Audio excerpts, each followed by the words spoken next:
రైతులందరికీ నేను ఒకటి చెప్పదలుచుకున్నాను. ఒక చిన్న కథ చెప్తాను మీకు రైతుల గురించి. ఈడ రైతు పరిస్థితి ఎట్లా ఉంది అంటే, ఒక చిన్న కథతో మొదలు పెడతాను.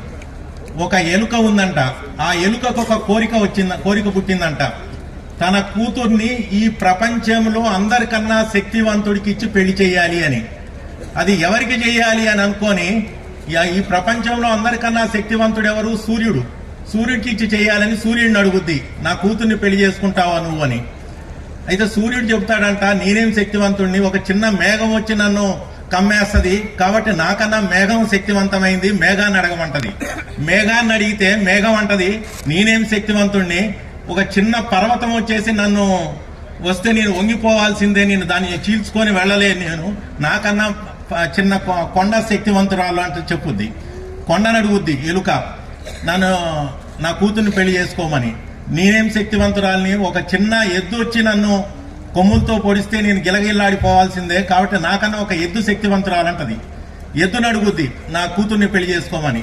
ఎద్దు అంటది, నేనేం శక్తివంతురాలని, ఒక చిన్న తాడొచ్చి తాడుతో నన్ను బంధించవచ్చు, కాబట్టి తాడు శక్తివంతురాలని చెప్పుద్ది. తాడుని అడిగితే తాడంటది, నేనేం శక్తివంతురాలని, ఒక చిన్న ఎలుక వచ్చేసి నన్ను కొరికేస్తుంది అని చెప్పుద్ది. మళ్ళీ వచ్చేసి, నేను ఎంతో చూశాను కానీ ఎలుకే నా కూతురికి సరియైన జోడి అనుకుంటది. అట్లానే ఈ రైతు లోకానికి ఒకటే చెప్తున్నాను, మీరు పాత రోజుల్లో మీ పిల్లల్ని ఒక బంట్రోతైనా పర్లేదు కానీ రైతుగా ఉండొద్దు అనుకున్నారు. తర్వాత వద్దనుకొని రకరకాల గవర్నమెంట్ ఉద్యోగాలు, తర్వాత సాఫ్ట్వేర్ ఉద్యోగాలు.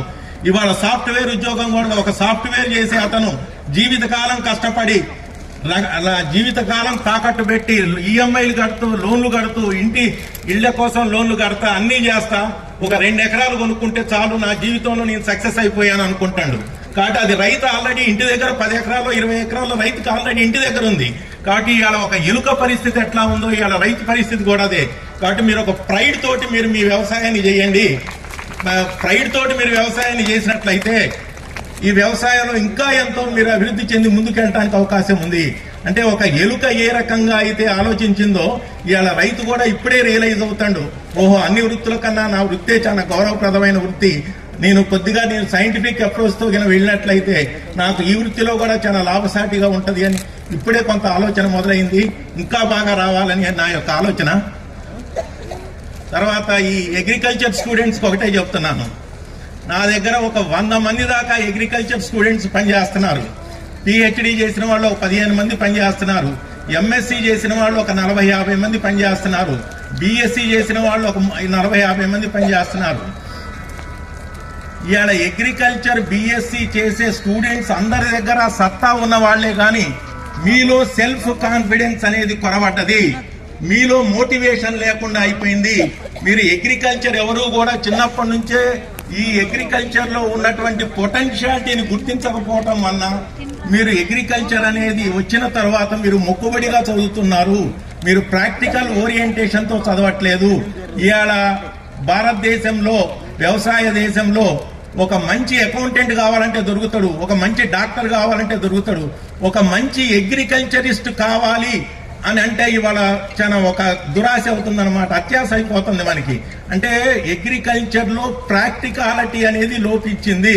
మీ అగ్రికల్చర్ స్టడీస్ లో మీరు కాన్ఫిడెన్స్ తో చదివినట్లయితే మీరు ఇంకా చాలా సాధించడానికి అవకాశం ఉంది. ఈ అగ్రికల్చర్ ఫీల్డ్ లో ఎన్నో అవకాశాలు ఉన్నాయి. తర్వాత మీకు ఇంకా మీరు నన్ను ప్రైవేట్ గా అప్రోచ్ అయినా సరే నేను చెప్తాను, నేను ఒక నాన్ అగ్రికల్చర్ గ్రాడ్యుయేట్ గా నేను ఇవాళ 1000 కోట్ల నెట్వర్క్ ఉన్న ఒక కంపెనీని ఎస్టాబ్లిష్ చేశాను. ఇవాళ భారతదేశం లాంటి కంట్రీలో ఎంతో మంది అగ్రి ఎంటర్ప్రెన్యూర్స్ అవసరము.